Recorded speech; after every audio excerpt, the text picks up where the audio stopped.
kemudian disembelih. Sapi itu disembelih. Setelah disembelih, kemudian menurut sebagian kisah itu dagingnya diambil, sebagian itu tulangnya, kemudian dipukulkan kepada mayit dari pamannya yang meninggal itu. Kemudian setelah itu mayit itu hidup kembali. Ditanya, siapa yang membunuh kamu? Mayit itu mengatakan, itu anak saudaraku itu. Langsung ketahuan.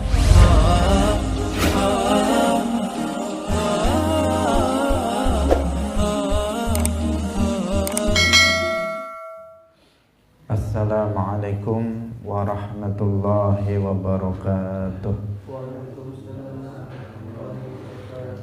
Abda'u bismillahirrahmani wa birrahimi daimil ihsani falhamdulillahil qadimil awwali wal akhiril baqi bila tahawuli thumma salatu wassalamu sarmada ala nabiyyi khairi man qad wahada wa alihi wa sahbihi wa man tabi' sabila dinil haqqi ghaira mubtadi' wa ba'du fa'lam bi wujubil ma'rifah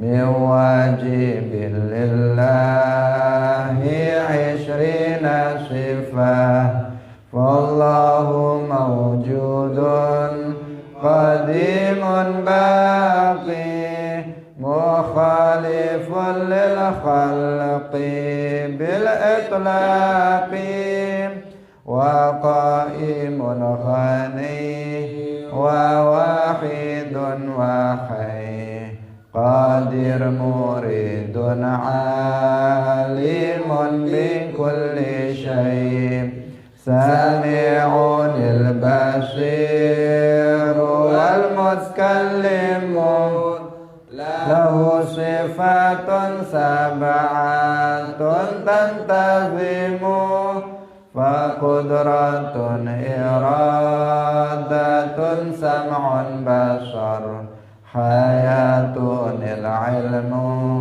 kalamun istamar wa jaizun bi fadlihi wa adlihi tarkul kulli mumkinin ka fi'lihi arsala anbiya dhawi faqana bisidqi wa tablighi wal amanah wa jaizun fi haqqihim min aradi bi khairi naqsin ka khafifil maradi ismatuhum kasairil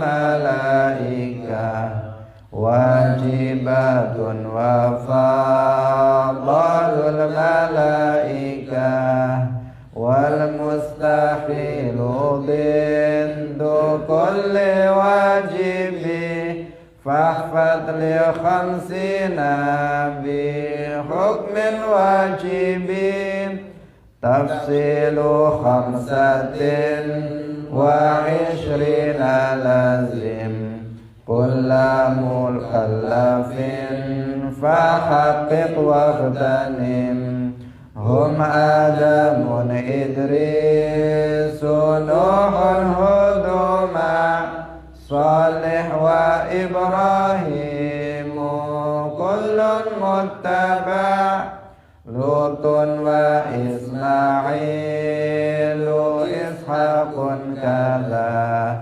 Yaqubu Yusufun wa Ayyubu kadha Syu'aibu Harunu wa موسى واليسع ذو الكفل داود سليمان اتبع إلياس يونس زكريا يحيى عيسى وطه خاتم تغيا عليهم الصلاة والسلام وآلهم ما دامت الأيام. Hadirin hadirat kaum muslimin muslimat, pemirsa Madu TV rahimakumullah. Alhamdulillah, pagi hari ini Allah Subhanahu wa taala melimpahkan nikmat-nikmatnya kepada kita semuanya. Nikmat yang sangat banyak, yang bukan merupakan kewajiban baginya, tetapi fadl karunia darinya.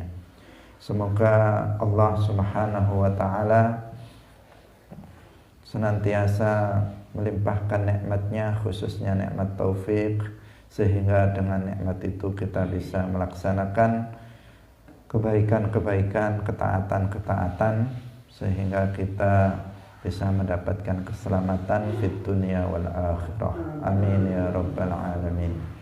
Shalawat dan salam semoga tetap terlimpahkan kepada Nabi Agung, makhluk yang termulia, Nabi Muhammad sallallahu alaihi wasallam, para sahabatnya, keluarganya, serta seluruh umat Islam yang mengikuti beliau ila yaumil qiyamah. Hadirin rahimakumullah, mari kita ikhlaskan niat kita lillahi ta'ala di dalam thalabul ilmi. Karena majelis ilmu adalah majelis yang sangat mulia, orang yang hadir di dalamnya akan mendapatkan pahala yang sangat besar. Maka niat adalah menjadi kunci dari berpahalanya apa yang kita lakukan pada pagi hari ini. Karena itu sekali lagi jangan sampai lupa untuk mengikhlaskan niatnya lillahi ta'ala. Kita masih dalam pembahasan tentang kisah Nabi Musa alaihi salam. Insyaallah ini bagian yang terakhir dari kisah Nabi Musa alaihi salam. Sebenarnya kisahnya kalau diurutkan secara detail mungkin akan lebih panjang dari yang sudah kita sampaikan. Kita sampaikan secara global, secara umum, hal-hal yang penting yang bisa kita ambil pelajaran dari kisah Nabi Musa alaihi salam, yang kisah tersebut disebutkan di dalam Al-Quran. Hadirin hadirat rahimakumullah, di antara kisah yang berhubungan dengan Nabi Musa yang disebutkan dalam Al-Quran adalah tentang kisah Baqaratu Bani Israel, yaitu sapi betina milik salah seorang Bani Israel. Hadirin rahimakumullah, diceritakan bahwa pada zaman Nabi Musa itu ada seorang laki-laki yang sudah tua, tetapi dia sangat kaya raya. Jadi hartanya melimpah. Dia sudah tua, tidak memiliki anak, tetapi dia memiliki keponakan-keponakan. Di antara keponakan artinya anak dari saudara-saudaranya, yang mana anak dari saudara-saudara orang yang sudah tua renta tetapi memiliki harta yang melimpah ini berebut ingin mewarisi harta dari pamannya itu. Jadi mereka ada beberapa orang dan semuanya rakus, semuanya ingin menguasai harta dari pamannya tersebut. Nah, bahkan di antara dari keponakannya itu, anak dari saudaranya itu, ada yang nggak sabar. Ini kelamaan matinya, ini dipercepat aja matinya biar cepat biar dia bisa mendapatkan warisan dengan segera. Nah, maka apa yang dilakukan oleh orang ini? Nah, salah satu dari anak pamannya ini kemudian membunuh pamannya yang sudah tua renta itu. Menurut sebagian riwayat atau dalam kisah itu mayatnya kemudian dibuang di jalanan. Sebagian ada yang mengatakan itu mayatnya itu diletakkan di depan pintu salah satu saudara yang lain. Artinya anak pamannya itu biar dia nggak dapat warisan, dianggap tertuduh membunuh pamannya, kemudian mayatnya itu diletakkan di depan pintu saudaranya. Tujuannya apa? Tujuannya agar tuduhan pembunuhan itu tidak dialamatkan kepadanya, tetapi dialamatkan kepada saudaranya itu. Sehingga kemudian mereka saling tuduh. Jadi di antara saudara saling tuduh siapa yang membunuh. Mereka saling satu dengan yang lain saling menuduh bahwa di antara mereka itu ada yang membunuh. Dan memang ada yang membunuh di antara mereka karena keinginannya ingin segera menguasai harta dari pamannya yang sudah tua tersebut. Maka kemudian salah satu di antara mereka itu mengatakan, kenapa kita tidak, biar nggak bertengkar, kita mengadu saja kepada Nabi Musa alaihissalam. Kita bertanya kepada Nabi Musa alaihissalam tentang siapa yang membunuh pamannya itu. Bertanya kepada Nabi Musa alaihissalam. Maka mereka kemudian datang kepada Nabi Musa alaihissalam. Ketika itu kemudian turun ayat Al-Quran. Bukan turun ayat Al-Quran. Ketika itu turun wahyu, karena Al-Quran kepada Nabi Muhammad. Turun wahyu kepada Nabi Musa yang disebutkan dalam Al-Quran. Dikatakan innallaha ya'murukum an tadhbahu baqarah faqalu atattakhiduna huzwa. Nabi Musa berkata kepada mereka, Allah itu memerintahkan kalian untuk menyembelih seekor sapi. Kemudian mereka menjawab, saya ini bertanya tentang orang yang membunuh paman kami. Masa kamu suruh menyembelih sapi? Apa ini hubungannya menyembelih sapi? Qala a'udzu billahi an akuna minal jahilin. Kemudian Nabi Musa mengatakan, saya berkata seperti ini itu bukan tanpa alasan. Saya berkata seperti ini itu berdasarkan wahyu dari Allah, bukan ngarang. Bukan ngarang, nyuruh-nyuruh karena secara zahir kan memang seakan-akan tidak ada hubungannya antara menyembelih sapi dengan menemukan pembunuhnya. Kalau zaman sekarang kan harus dikirimkan tim penyelidik yang bisa mencari fakta. Tetapi ini malah disuruh untuk menyembelih sapi. Nabi Musa mengatakan, saya ini berbicara berdasarkan wahyu dari Allah Subhanahu wa ta'ala. Maka kemudian salah satu dari kaum Bani Israel, mereka banyak bertanya itu akan memberatkan seseorang. Seandainya mereka tidak bertanya, hanya mereka disuruh menyembelih sapi, maka sapi apa saja itu bisa mereka sembelih. Tetapi ternyata mereka kemudian masih bertanya. Mereka bertanya tentang qalu du'u lana rabbaka yubayyin lana ma launuha. Mereka mengatakan, berdoalah kepada Tuhanmu untuk menjelaskan kepada kami sapinya itu warnanya apa? Sapinya itu warnanya apa? Dia bertanya tentang warna. Kemudian dijawab, qala innahu yaqulu innaha baqaratun safra'u faqi'un launuha tasurrun nazirin.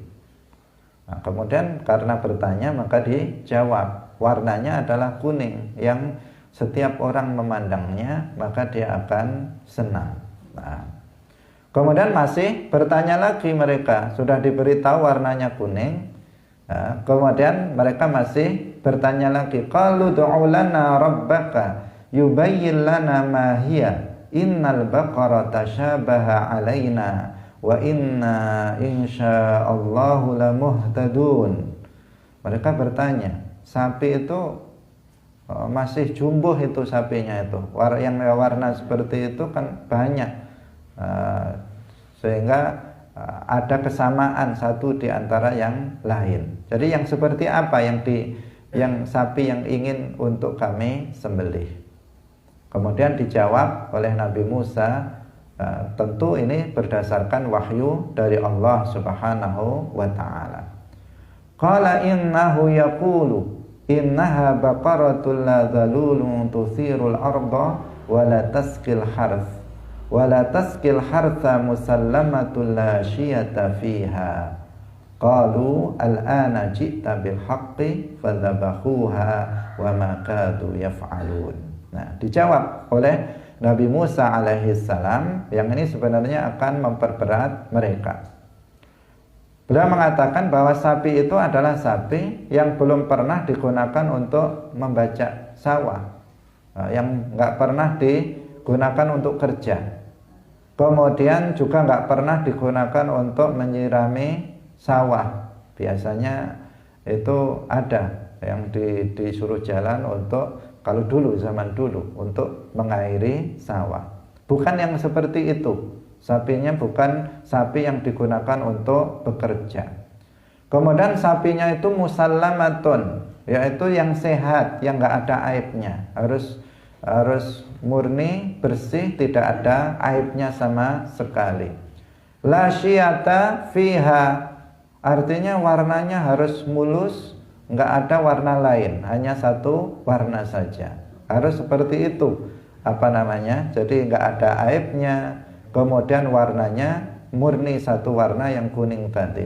Tidak tidak loreng-loreng atau ada warna sedikit pun selain warna tersebut.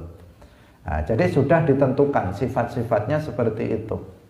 Nah, seandainya dia tadi nggak bertanya sapi apapun, apakah putih, apakah kuning, apakah sapi warna hitam, itu boleh disembelih. Tetapi karena bertanya, maka kemudian dijelaskan bahwa sapinya itu kuning. Nah, kemudian karena bertanya lagi, kuning yang kayak apa? Kan ini masih jumbo bagi mereka. Maka dijelaskan, kuningnya yang kuning mulus, tidak ada warna selain itu.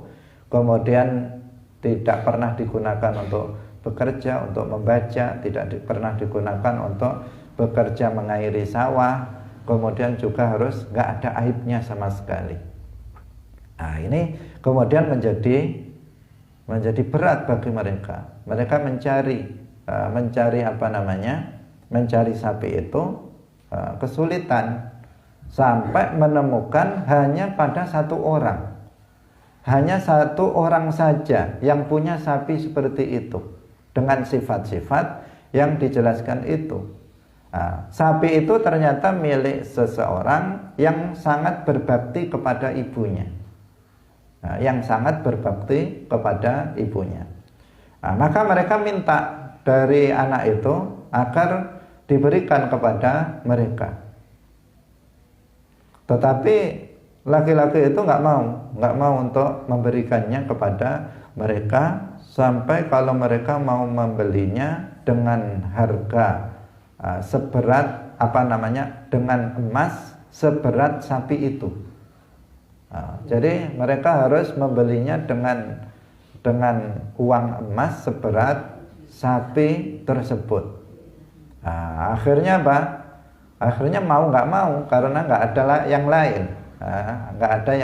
Akhirnya dibelilah dengan harga bahkan yang dengan harga yang sangat mahal, sehingga menghabiskan harta yang mereka miliki. Setelah dibawa kepada Nabi Musa alaihi salam sapi itu. Kemudian fadzabahuha wa ma kadu yaf'alun. kemudian disembelih, sapi itu disembelih. Setelah disembelih, kemudian menurut sebagian kisah itu dagingnya diambil, sebagian itu tulangnya, kemudian dipukulkan kepada mayit dari pamannya yang meninggal itu. Kemudian setelah itu mayit itu hidup kembali. Ditanya, siapa yang membunuh kamu? Mayit itu mengatakan, itu anak saudaraku itu. Langsung ketahuan. Setelah itu mati lagi. Orang itu mati lagi. Akhirnya apa? Ketahuan yang membunuhnya adalah anak dari saudaranya sendiri. Yang tadi ngengkel, ingin tahu siapa pembunuhnya, ternyata dia sendiri pembunuhnya. Karena mayitnya sendiri yang ngomong bahwa yang membunuhnya adalah anak dari saudaranya. Hadirin hadirat rahimakumullah. Maka di sini diambil sebuah pelajaran, salah satunya ya hendaknya seseorang tidak tidak gila harta, atau seseorang itu tidak cinta harta secara berlebihan. Hubbud dunya ra'su kulli khati'atin. Para ulama mengatakan seperti itu. Hubbud dunya ra'su kulli khati'atin. Mencintai dunia itu adalah pangkal dari setiap kesalahan. Kenapa dia membunuh? Karena dia hubbud dunya.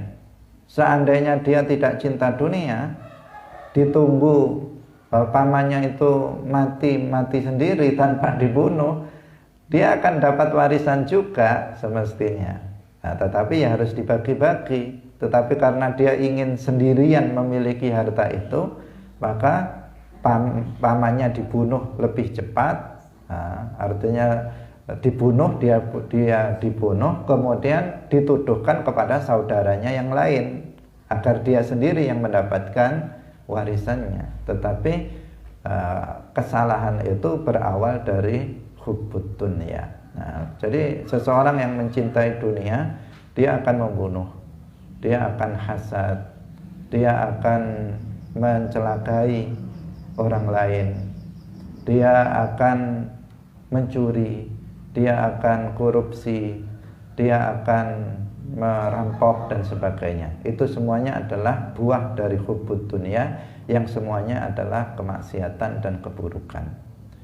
Sebagian orang karena hubbud dunya, maka dia riba, dia melakukan riba, dia korupsi. Kalau dia pejabat punya kesempatan, dia melakukan itu gara-gara apa? Hubbud dunya.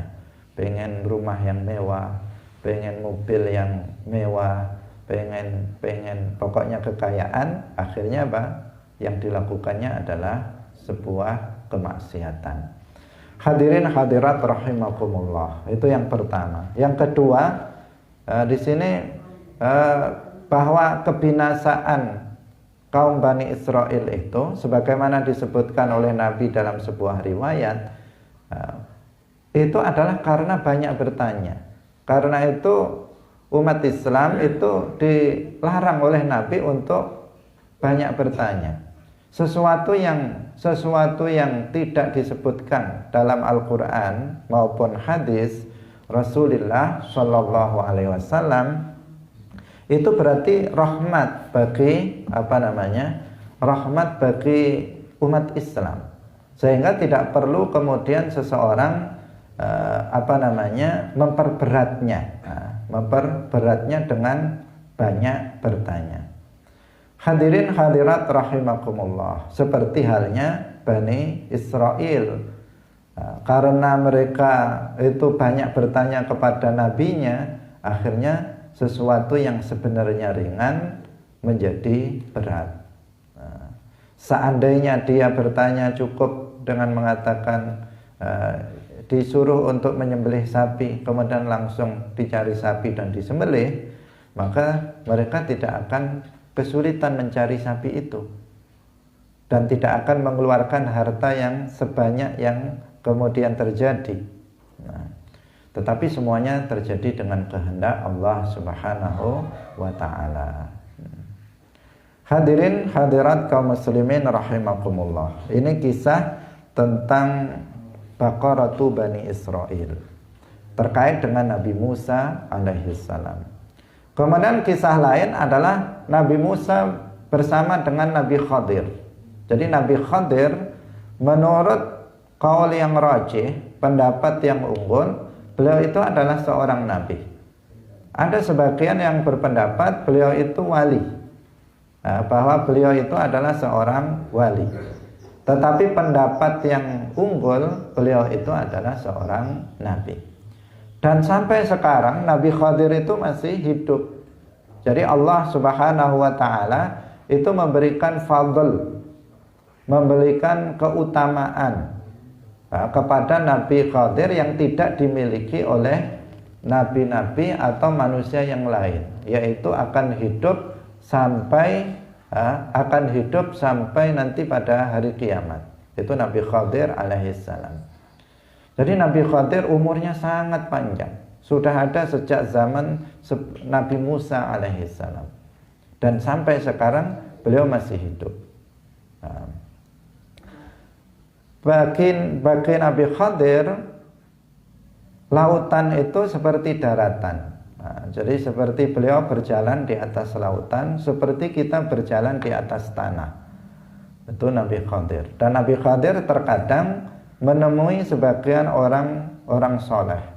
Nah, orang yang soleh, orang yang beriman dengan iman yang benar dan mengamalkan ajaran Islam dengan sempurna, itu Nabi Khadir terkadang menemui orang semacam itu. Nah, hadirin rahimakumullah, beliau tidak menemui sembarang orang, tidak menemui sembarangan orang. Bukan setiap orang yang ingin ketemu beliau kemudian bisa ketemu dengan beliau. Sebagian orang pengen ketemu Nabi Khadir, kemudian dia duduk-duduk di sungai setiap hari misalnya, atau dia ke pantai, rajin ke pantai biar ketemu Nabi Khadir. Tidak seperti itu. Nabi Khadir jika berkehendak untuk menemui seseorang, maka dia akan datang kepadanya meskipun dia ada di daratan, tidak harus di lautan atau di pantai, tidak. Hadirin hadirat rahimakumullah. Jadi Nabi Khadir ini adalah nabi menurut qaul yang rajih, tetapi beliau nabi yang diangkat menjadi nabi sebelum Nabi Muhammad. Jadi setelah Nabi Muhammad ada nabi, tetapi nabi yang diangkat sebelum Nabi Muhammad. Yang dimaksud tidak ada nabi setelah Nabi Muhammad adalah nabi, tidak ada seseorang yang diangkat menjadi nabi setelah Nabi Muhammad. Nabi Isa masih hidup juga sekarang, tetapi beliau diangkat menjadi nabi sebelum Nabi Muhammad. Nabi Khadir masih hidup juga sekarang, tetapi beliau diangkat menjadi nabi sebelum Nabi Muhammad. Hadirin hadirat rahimakumullah. Kalau yang diangkat menjadi nabi setelah Nabi Muhammad itu enggak ada lagi, karena beliau adalah khatimul anbiya. Beliau adalah penutup dari para nabi, dengan pengertian tidak ada yang diangkat menjadi nabi setelah Nabi Muhammad sallallahu alaihi wasallam. Hadirin hadirat kaum muslimin rahimakumullah. Jadi Nabi Khadir alaihi salam ini kisahnya juga terkait dengan Nabi Musa alaihi salam. Suatu ketika Nabi Musa alaihi salam beliau sedang berpidato di hadapan Bani Israil. Ketika beliau sedang berpidato, ada salah seorang dari Bani Israil ini yang bertanya, laki-laki bertanya, ini ya. Dia bertanya, ayun nas a'lam, siapa manusia yang paling alim, yang paling banyak ilmunya? Kemudian Nabi Musa mengatakan, ana, saya. Nabi Musa mengatakan seperti itu. Perlu di sini untuk diketahui bahwa ini bukan kesombongan dari Nabi Musa alaihissalam.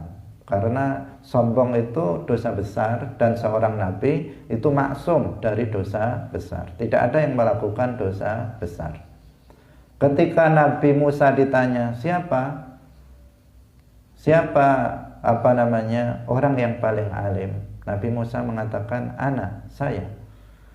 Nah, itu bukan kesombongan, sekali lagi bukan kesombongan.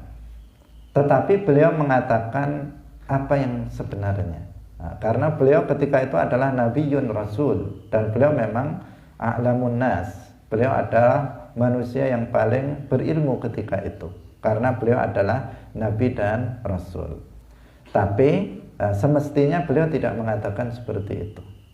Sehingga ini ditegur halus oleh Allah Subhanahu wa ta'ala. Bukan karena beliau melakukan dosa berupa sombong, tidak. Tetapi karena etika saja yang semestinya beliau tidak mengatakan seperti itu. Karena dipancing oleh seseorang dari Bani Israel bertanya di tengah-tengah ceramah, tanya, siapa orang yang paling alim, wahai Nabi Musa? Nabi Musa pun mengatakan ya yang sesuai dengan fakta, sesuai dengan kenyataan. Ana, saya, kata Nabi Musa. Maka kemudian turunlah wahyu kepada Nabi Musa alaihissalam agar yang menjelaskan bahwa ada seseorang yang lebih alim dari kamu. Itu dia adalah hambaku. Dalam pengertian apa? Alim dalam satu sisi. Karena seseorang itu nggak ada yang alim dalam semua hal. Tetapi misalnya ini kalau bicara tentang nahwu luar biasa. Tetapi kalau dia bicara tentang akidah kurang. Dia kalau bicara tentang akidah itu luar biasa. Tetapi ketika dia bilang masalah fikih itu agak lemah. Jadi itu manusia. Nabi Musa alaihissalam dikatakan kepada beliau bahwa ada hambaku yang dia berada di pertemuan dua lautan, yang dia lebih alim daripada kamu. Kemudian Nabi Musa alaihissalam bertanya, bagaimana saya bisa menemui dia? Bagaimana saya bisa mengenali dia dan menemui orang itu? Kemudian Nabi Musa diperintahkan untuk pergi dengan membawa membawa ikan. Membawa ikan. Ikan itu adalah untuk bekal bagi Nabi Musa dan satu temannya yang dia itu yang kemudian menjadi seorang nabi setelah Nabi Musa, namanya Yusha bin Nun.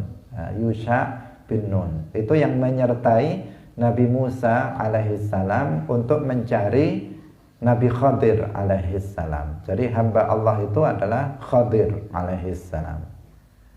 Nabi Musa lebih mulia daripada Nabi Khadir. Nabi Musa lebih mulia dari Nabi Khadir, karena Nabi Khadir itu nabi bukan rasul. Nabi saja bukan rasul. Bahkan sebagian ulama mengatakan beliau itu wali. Sedangkan Nabi Musa itu nabi sekaligus rasul, itu dengan kesepakatan seluruh umat Islam. Artinya beliau Nabi Musa lebih mulia dari Nabi Khadir. Tetapi Nabi Musa alaihissalam beliau tidak sombong sama sekali. Beliau dengan rendah hati datang untuk mencari Khadir alaihissalam, untuk belajar kepada Khadir ilmu yang lain, yang tidak ada pada Nabi Musa alaihissalam. Itu yang dicontohkan oleh oleh para kiai, para ulama zaman dahulu seperti itu. Kalau seseorang itu meskipun dulu pernah jadi gurunya, tetapi dia ketika melihat muridnya itu lebih alim dalam bidang tertentu, maka kemudian mereka datang kepadanya.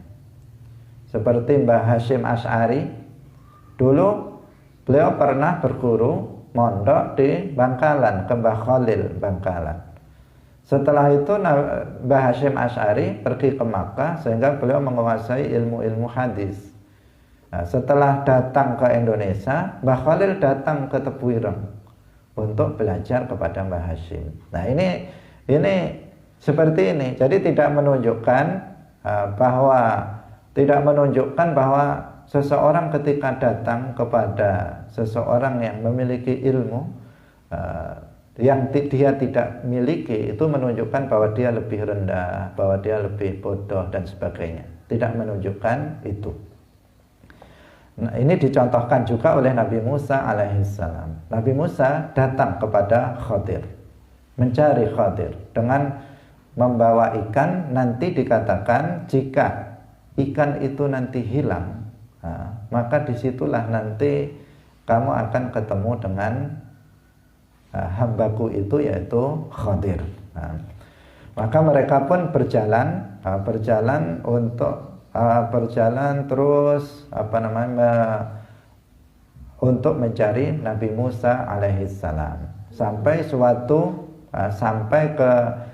di sebuah pantai. Nabi Musa bersama Yusha bin Nun itu istirahat. Istirahat, kemudian Nabi Musa kemudian bekalnya untuk dimakan. Setelah itu istirahat sebentar, tidur. Setelah itu keduanya bangun dan melanjutkan perjalanannya. Setelah melanjutkan perjalanan jauh, kemudian Nabi Musa capek dan istirahat untuk makan. Ketika ditanya, sudah jauh sekali dari tempat yang pertama tadi, ditanya Yusha bin Nun, mana ikannya? Ikannya kelupaan. Di tempat yang tadi kita istirahat pertama. Ternyata apa? Ikan itu hidup kembali. Jadi ikan itu ketika ditinggal tidur oleh Nabi Musa dan Yusha, itu kena ombak air. Kemudian ikan itu hidup kembali ke air. Nah, di situ tanda bahwa disitulah posisi dari Nabi Khadir alaihissalam. Ketika mereka lupa di tempat yang sudah jauh, mereka buru-buru segera kembali ke tempat itu, karena disitulah Nabi Khadir, berdasarkan isyarat sebelumnya bahwa Nabi Musa akan ketemu dengan Nabi Khadir ketika ikannya itu hilang darinya, terlupa oleh beliau. Maka keduanya balik lagi ke tempat tersebut. Dan di situ kemudian beliau bertemulah dengan Nabi Khadir alaihissalam, sesuai dengan yang sudah diberikan petunjuk oleh Allah Subhanahu wa ta'ala. Nabi Musa alaihissalam kemudian ingin belajar, ingin mengikuti Nabi Khadir alaihissalam. Ditanya, siapa kamu? Oleh Nabi Khadir. Beliau menjawab, saya adalah Musa. Kemudian Khadir sudah tahu, kamu Musa dari Bani Israel? Mengatakan iya. Saya datang untuk belajar kepadamu tentang sesuatu yang telah Allah ajarkan kepadamu. Karena Allah yang maha mengetahui, Allah itu yang alim, maha mengetahui segala sesuatu. Sedangkan manusia, Nabi Musa mengetahui sesuatu yang diwahyukan kepada beliau. Beliau tidak mengetahui sesuatu yang diwahyukan kepada Nabi Khadir alaihissalam, karena keduanya adalah sama-sama seorang nabi. Kemudian Nabi Khadir mengatakan, innaka lan tastati'a ma'iya sabra. Kamu itu nggak akan bisa sabar mengikuti aku. Kemudian Nabi Musa minta untuk diberikan untuk diberikan kesempatan. Sebelumnya Nabi Khadir mengatakan, ya Musa, inni ala ilmin min ilmillah allamanihi Allahu la tu'allimuhu anta. Jadi Allah itu memberikan ilmu kepadaku, ilmu yang tidak diajarkan kepadamu. Ini yang tadi sudah kita jelaskan. Jadi Nabi Khadir memiliki ilmu yang tidak dimiliki oleh Nabi Musa. Demikian juga Nabi Khadir memiliki ilmu yang tidak dimiliki oleh Nabi Musa alaihissalam. Nabi Musa ingin belajar kepada Nabi Khadir ilmu yang beliau tidak memilikinya. yang Nabi Khadir memilikinya. Tetapi bukan berarti Nabi Khadir itu daripada Nabi Musa, tidak. Kemudian Nabi Musa mengatakan, satajiduni insyaallahu sabira wala a'silaka amra. Insyaallah engkau akan mendapatiku termasuk orang yang sabar. Saya tidak akan melanggar apa yang kamu perintahkan. Kemudian Nabi Khadir mengatakan, fa init taba'tani fala tas'alni an syai'in hatta uhditsa laka minhu dzikra. Jika kamu memang ingin mengikutiku, maka kamu jangan bertanya. Kamu jangan bertanya kepadaku tentang sesuatu kecuali aku menjelaskannya sendiri kepadamu. Nanti kalau di tengah jalan, jangan bertanya tentang sesuatu yang aku lakukan, nanti aku akan menjelaskannya sendiri kepadamu. Tetapi kemudian di tengah jalan, ketika beliau itu naik sebuah perahu, atau ketika beliau itu bukan naik sebuah perahu ya, ketika beliau itu berjalan di di pantai, kemudian beliau ada melihat sebuah perahu, melihat perahu. Kemudian perahu itu kemudian oleh Nabi Khadir itu dilubangi, perahunya itu dilubangi. Kemudian Nabi Musa itu nggak sabar, karena menurut Nabi Musa itu adalah kemungkaran itu. Nabi Musa seorang nabi, kalau melihat sesuatu yang mungkar, beliau akan mengingkarinya. Nggak mungkin mendiamkan sesuatu yang mungkar, itu bukan milik dia, tetapi kemudian dirusak oleh Nabi Khadir. Maka Nabi Musa, kewajiban Nabi Musa untuk mengingkari sebuah kemungkaran yang dilihat di depan matanya. Maka Nabi Musa alaihissalam kemudian mengingkari hal itu. Kemudian Nabi Musa alaihissalam mengatakan, litughriqa ahlaha laqad ji'ta syai'an imra. Kalau kamu melakukan ini, nanti pemiliknya akan bisa tenggelam karena perahunya itu bocor. Kamu sudah melakukan sesuatu yang mungkar. Kemudian Nabi Musa mengatakan, qala alam aqul innaka lan tastati'a ma'iya sabra. Qala la tu'akhidni bima nasitu wa la turhiqni min amri usra. Jadi Nabi Khadir kemudian mengatakan, bukankah tadi sudah saya katakan bahwa kamu itu nggak akan bisa sabar bersamaku. Kemudian Nabi Musa mengatakan, jangan hukum aku karena saya lupa bahwa tadi dilarang untuk bertanya tentang sesuatu yang dilakukan oleh Nabi Khadir alaihissalam. Jadi ini beliau itu adalah lupa. Hadirin hadirat rahimakumullah. Singkat ceritanya lagi, sebenarnya masih ada cerita ketika beliau di lautan itu. Kemudian ketika lewat lagi, melihat seorang anak kecil itu sedang bermain-main. Kemudian tiba-tiba oleh Nabi Khadir, salah satu dari anak kecil itu dipegang, dibunuh salah satu dari anak kecil itu. Nabi Musa pun juga nggak tahan karena secara zahir ini adalah kemungkaran ini. Maka Nabi Musa kemudian tanya lagi, aqatalta nafsan zakiyatan bighairi nafs laqad ji'ta syai'an nukra. Apakah kamu membunuh seorang jiwa yang masih suci, yang masih anak-anak, belum melakukan dosa? Kamu sudah melakukan sesuatu yang mungkar. Kemudian Nabi Khadir mengatakan, qala alam aqul laka innaka lan tastati'a ma'iya sabra. Bukankah kamu sudah saya katakan kepadamu, kamu tidak akan bisa sabar untuk mengikuti aku. Tanya lagi ternyata. tentang apa yang beliau lakukan. Hadirin hadirat rahimakumullah.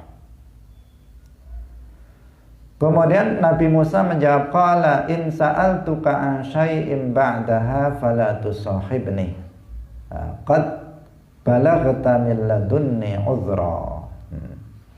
Kemudian Nabi Khadir mengatakan kepada Nabi Musa, jika kamu bertanya lagi sekali lagi setelah ini, maka kamu jangan mengikuti aku lagi.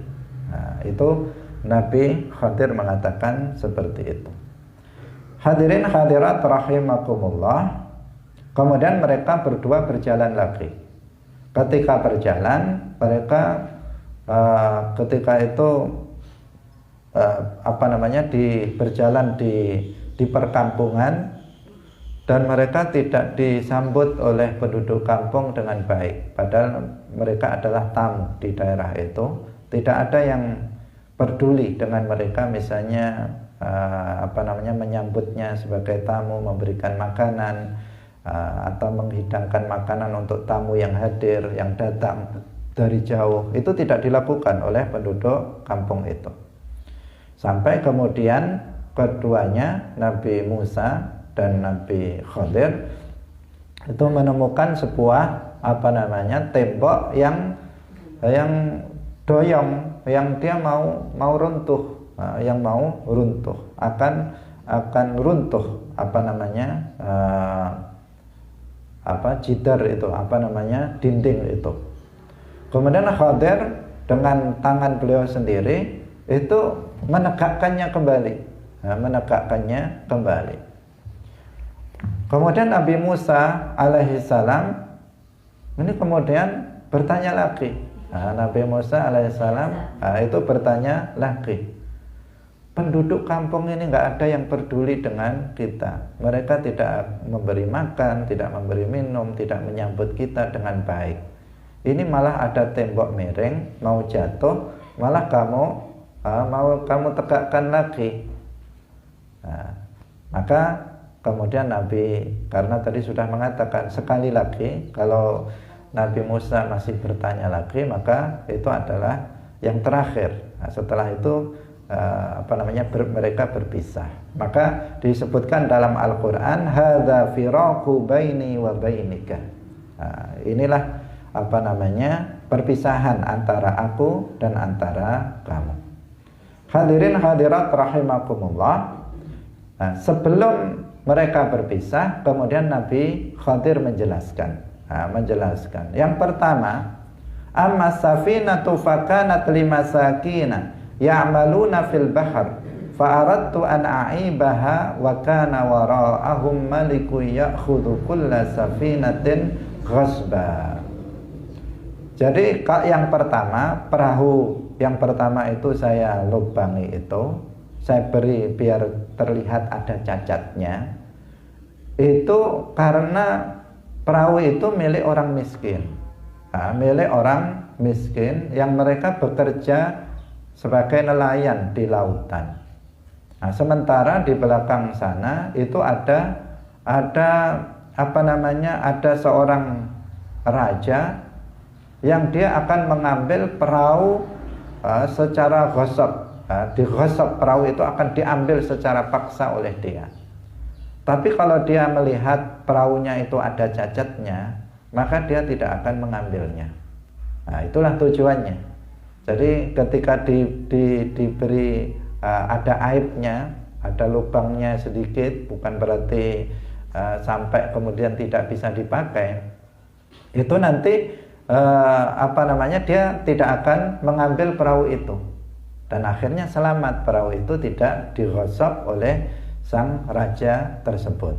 Nah, ini yang pertama. Jadi sesungguhnya untuk menyelamatkan orang-orang miskin agar perahunya itu tidak dighasab oleh raja yang zalim. Kemudian yang kedua, Nabi Khadir membunuh anak kecil itu karena anak kecil itu sudah ditakdirkan oleh Allah nanti kalau dewasa dia akan menjadi kafir dan melawan orang tuanya. Sementara orang tuanya itu adalah muslim. Jadi keduanya itu adalah mukmin orang tuanya. Wa ammal ghulamu fakana abawahu mu'minaini fakhashina ayurhiqahuma tughyanan wa kufra. Jadi anak kecil ini sudah ditakdirkan tentu dengan wahyu dari Allah, ini nanti akan kafir kalau dewasa dan akan menyusahkan kedua orang tuanya. Maka beliau membunuhnya untuk sebagai rahmat bagi kedua orang tuanya yang muslim. Ini tentang yang kedua. Sedangkan yang ketiga, wa amal jidaru fakana li ghulamaini yatimaini fil Madinah wa kana tahtahu kanzul lahuma wa kana abuhuma salihah fa arada rabbuka ayablugha ashuddahuma wa yastakhrija kanzahuma rahmatan min rabbik. Sedangkan yang terakhir, yang ketiga ini sudah mau habis ini. Yang ketiga ini itu karena itu adalah milik anak yatim. Di bawah dinding itu ada harta milik anak yatim itu yang masih kecil. Nanti saya tegakkan nanti di kemudian hari jika anak itu sudah dewasa, Allah menghendaki agar dia bisa mengambil harta dia yang terpendam di bawah dinding itu. Itu apa namanya, perkataan dari Nabi Khadir alaihissalam. Kemudian beliau mengatakan, ini yang penting untuk digarisbawahi, wa ma fa'altuhu an amri. Beliau mengatakan, saya melakukan itu bukan semau saya sendiri, intinya begitu, bukan kemauan saya sendiri, tetapi itu adalah wahyu dari Allah. Itu maksudnya. Dzalika ta'wilu ma lam tasti' alaihi sabra. Jadi saya melakukan itu bukan kemauan saya sendiri, tetapi itu adalah wahyu dari Allah Subhanahu wa ta'ala, karena beliau adalah seorang nabi. Nah, di sini penting untuk digarisbawahi. Sebagian orang itu dengan berdasarkan kisah Nabi Nabi Musa dan Nabi Khadir ini, kemudian mereka mengatakan bahwa bagi seseorang yang sudah menjadi ahlul batin, maka dia boleh melakukan maksiat. Jadi kalau dia sudah jadi wali, maka kayak Nabi Khadir melakukan perbuatan-perbuatan yang zahirnya melanggar syariat, itu enggak masalah. Ada yang mengatakan seperti itu berdasarkan cerita Nabi Khadir dan Nabi Musa. Padahal enggak seperti itu. Harus dibedakan. Nabi Khadir itu nabi, bukan manusia biasa, bukan wali, menurut pendapat yang rajih.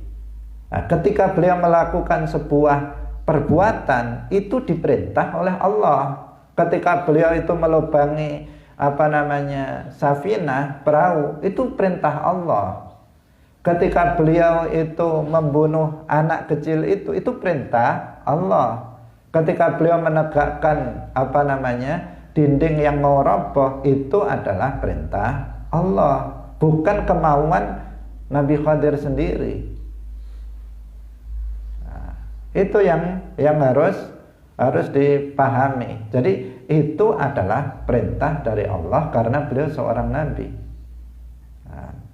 Dan itu tidak bisa dijadikan sebagai landasan bagi seseorang kemudian dia mengaku menuntut ilmunya Nabi Khadir, kemudian dia berbuat semaunya dan melanggar syariat Islam. Itu tidak diperbolehkan. Sedangkan yang dilakukan oleh Nabi Musa alaihissalam itu juga mengikuti syariat yang telah diturunkan kepada Nabi Musa alaihissalam.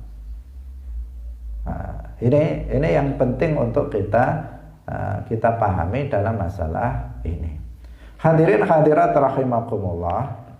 Yang terakhir tentang Qarun, ini intinya tidak usah kita ceritakan lagi, nanti akan terlalu panjang dan akan membutuhkan satu pertemuan lagi. Intinya Qarun ini adalah orang yang hidup pada zaman Nabi Musa. Karena hartanya yang melimpah, dia merasa kemudian itu hasil dari kerja keras dia. Dia merasa bahwa Allah mencintai dia, sehingga dia sombong. Dia sombong, yang pada akhirnya dia kemudian dihukum oleh Allah Subhanahu wa Ta'ala dengan ditenggelamkan dalam bumi. Dia beserta rumah dan harta benda yang dimilikinya. Cerita tentang Qarun ini juga disebutkan di dalam Al-Quran. Hadirin rahimakumullah, demikian, waktu sudah habis. Semoga bermanfaat bagi kita semuanya. Barakallahu fikum, wallahul muwaffiq ila aqwamit thariq. Wassalamualaikum warahmatullahi wabarakatuh.